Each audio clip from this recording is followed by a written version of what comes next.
I was like, hey, I would love to be involved. These are my plans. Is this something that works for you? And she was like, she wanted me to help with marketing.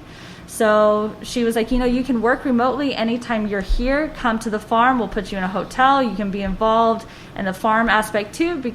And I was telling her that's something that's super passionate, like that I'm passionate about, is learning more about aquaculture too. Because I knew I wanted to stay involved in the industry. Like, it really had sucked me in. And so this was the most serendipitous godsend that I could have ever received, to get to go. And Bobby, who was the main marine biologist there, he would call me and be like, hey, Petra, tomorrow we're diving the tanks and we're going to be checking the sex. Do you want to come? And he would let me be a part of that, of determining the sex of the sturgeon. He called me. I got to come out for the spawning. I got to physically myself help with the processing of the caviar, make the caviar, fertilize the eggs with my bare hands, making new babies and getting to see these little eggs hatch in 7 days and turn into a big sturgeon, and be a part of all of that, and doing biopsies on the fish. And it was so cool. Sounds so crazy. Yeah. Now, Shaoxing, legend, fucking badass. Yeah. Was she was at Sterling? Yeah, she was the president of Sterling. So when you first got there, she was the my head. Boss. Yeah. Yeah. I've been trying to get her on the podcast too, but I don't think Uncle Thomas Keller will let her do that. So okay. She's gonna, but it's okay. Yeah. You must have learned a lot from that woman. Yeah, she's like a calculator in her brain. I know. She can just throw numbers out at you, and you're like, wait, let me try to write all this stuff down. I used to buy from her, and I'm like, wait, slow down. Yeah, send it to me in email. I know you just told me, but... Yeah, and she works in kilo pricing, too. So then you're trying to, break, what does that mean for me? 2.2 pounds. By an ounce, and because she was at Goldman Sachs. She's a really, really smart person. Yeah. She's a numbers person. So when you went over there and you see this badass woman in charge, you're like, I want this, right? And it seems like it was a company who's investing in your knowledge, right? You get to do all the things with the fish and all that. And being in charge of marketing, what does that mean? So they had an interesting relationship with Petrosian, to where they were selling 90% and reserving 90% of their stock. I remember that. For Petrosian. And that's where Shaoxing was just chomping at the bit, ready to sell locally, right? Yeah. To whoever she could sell to, because that relationship with Petrosian was really interesting, because Petrosian would say, give us 90% of your product, we'll grade it for you, we'll tell you what we're going to pay you for it, and we'll pay you of course, when we sell it. And so Shaoxing was like, no, this is not a good deal. We need to, exactly. Get out of this. But if we get out of this, we have to be able to sell it, right? Yeah. If you're no longer have this contract moving 90% of your caviar, you've got to be able to sell it elsewhere.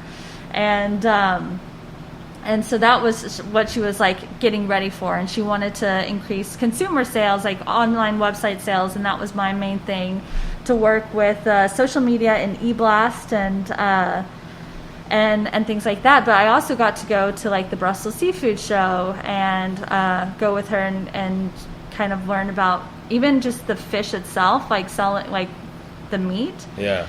So the meat of a sturgeon is delicious. A lot of people think it's dirty, but it tastes like chicken to me. Me too, and it feels like chicken when you're working with it. For sure. I mean, if you go to any 3-star restaurant 10 years ago, it was sturgeon and chicken. Yeah. In some form, So my goal, being from Texas, I have a good collection of cowboy boots. I want to have some sturgeon cowboy boots.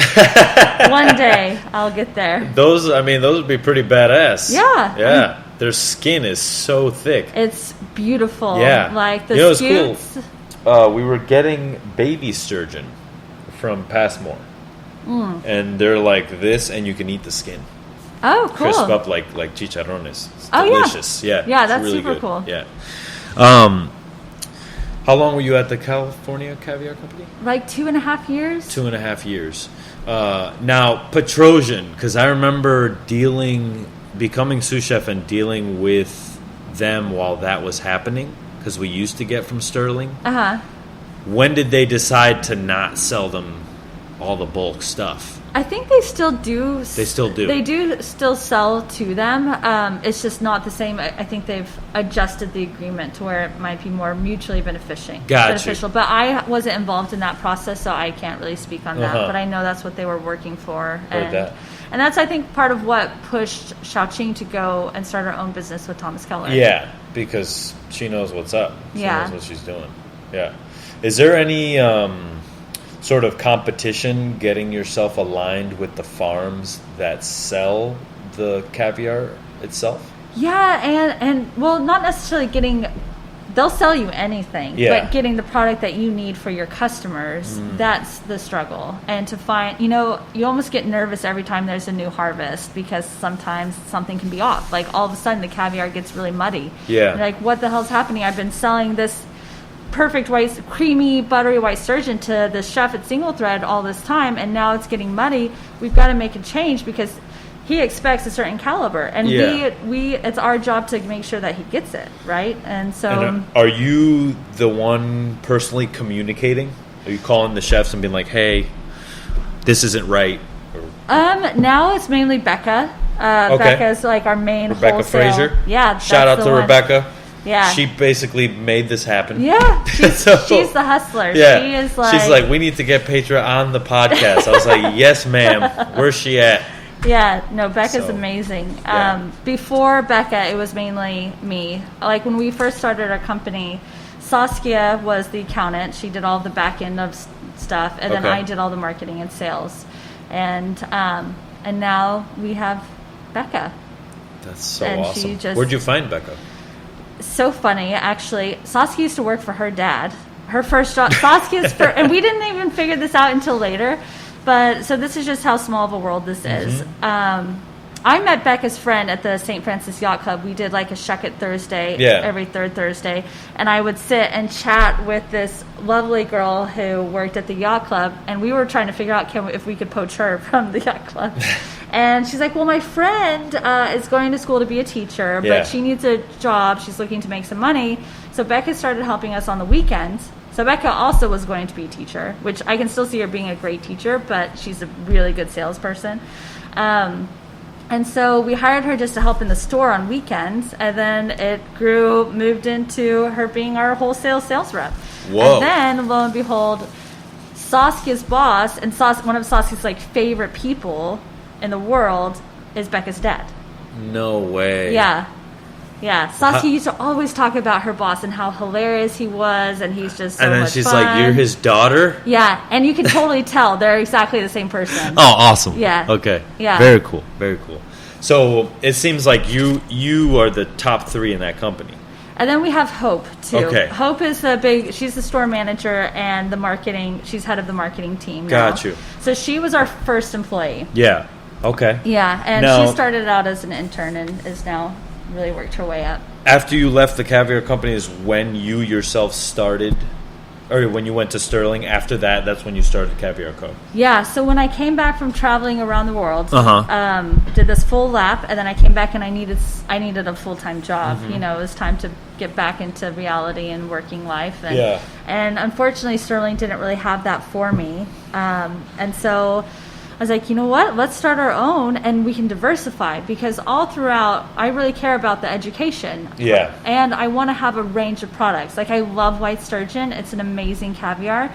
But also love Hackleback, Siberian, Kaluga, and Osetra, And so we wanted to have a platform to where we have all of these different products and, again, really educate on the different variances that we have. Yeah.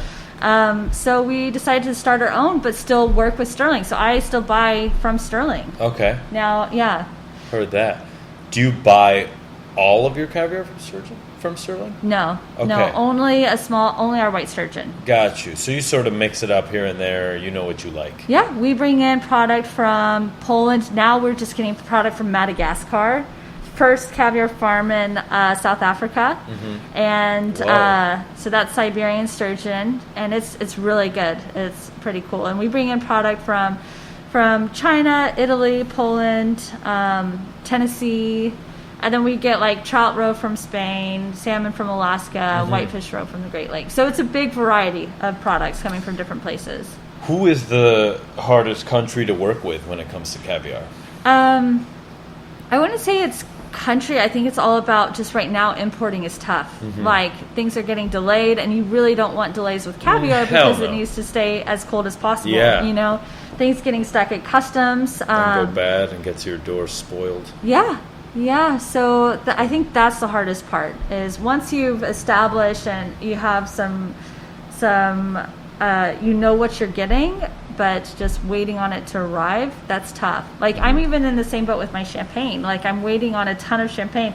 I can see the ships out there like near Oakland just waiting to be unloaded. I know one of those has all of my Ruinart. Like all of my You're champagne. Like, I'm about to row out there myself and grab it. I know, that's what I'm thinking. Like I'll just pick it up. I'll save you guys a trip. Yeah. You know. So was it always a plan for you to have a female-based business, or did it just happen that way?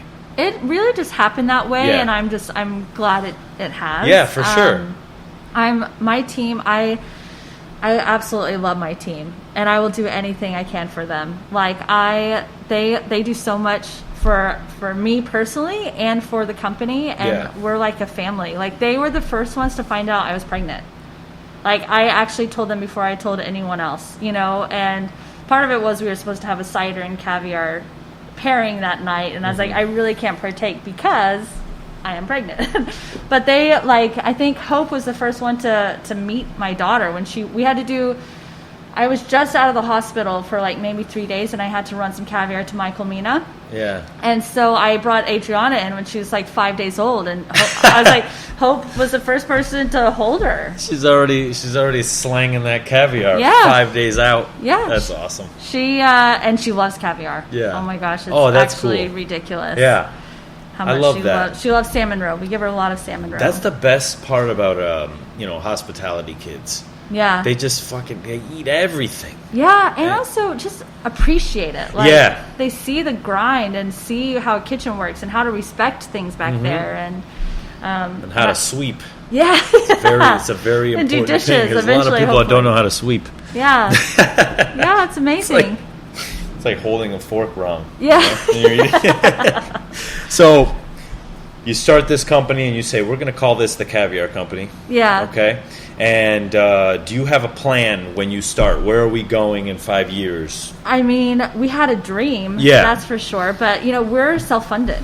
Okay. Saskia and I started this company. We each put $10,000 in. So we started with $20,000. And so we were super frugal the whole way through, trying to be like, oh, well, we can't buy, imagine just buying labels. That could be our whole budget. Like, we have 12 products in 6 different sizes. Woo! So... But the homework that we did before we purchased anything, it was great. Like now I understand how things are printed, where the expenses are, and how to get the look that we were wanting without obviously spending as much money as possible and or as little money as possible. But so it was like a blessing in disguise, but obviously pretty heavy over our heads there. But thankfully, Saskia was still working her own business on the side, too. She's a hustler. Damn, Saskia's a badass. Yeah, she is. I have to get her on the podcast. Yeah, you should. Hell yeah. She was, had her own, accounting. She would wake up at 5 o'clock. She's a morning person. She would wake up at 5 o'clock in the morning, go teach, workout classes, bar classes. And then she would go to her office down the street and do her own accounting and bookkeeping business. And then I would stroll in and we would work on caviar and be moving caviar around. And we started, so our main office was essentially in our house, in our apartment. And we had these true refrigerators in there that my husband had to carry up the stairs to get into our apartment, and boxes up to the ceiling. And then finally my sister let us take over her office. Yeah. But her office was in the back of a law office. And so it looked like a house. So you're just carrying in and out, and the law offices are what? Yeah, we were in the very back too, and the refrigerators are so damn loud. It sounds like street cleanings outside all the time. Yeah, in this quiet, peaceful law office. That people try to get their money, and they're like, "What is that noise?" Yeah, exactly. and so that also, but it was 100 square feet, and so Saskia and I couldn't be on the phone at the same time, and we Oh would my try to God. hide our address as much as possible because we didn't want anyone to come to this law office and like pick up Caviar. Like, we'll bring it to you. Yeah,